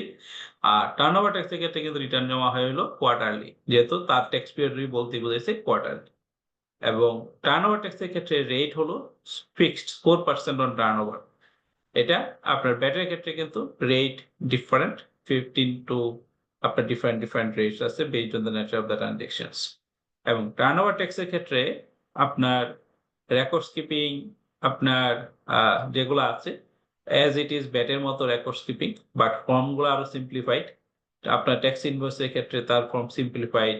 আপনার ব্যাটের রেকর্ডস মেনটেনের ক্ষেত্রেও ফর্মগুলো সিম্পলিফাইড, যেহেতু টার্নওভার ট্যাক্সে ইনপুট ট্যাক্সকে নেওয়ার কোনো সিস্টেম নাই, স্ট্রেট ওয়ে আপনার টার্নওভার 4% পে করতে হয়।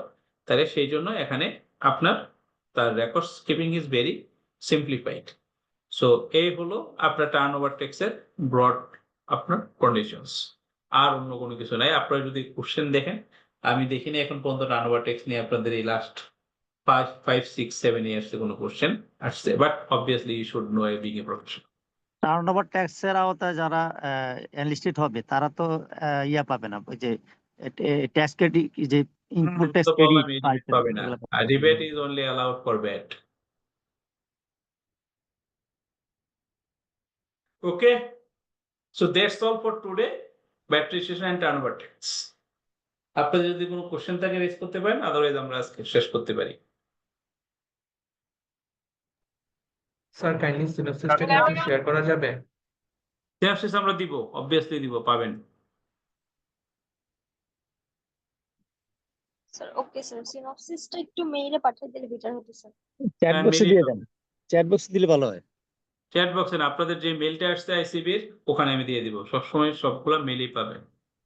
স্যার মেইলে দিতে হয়।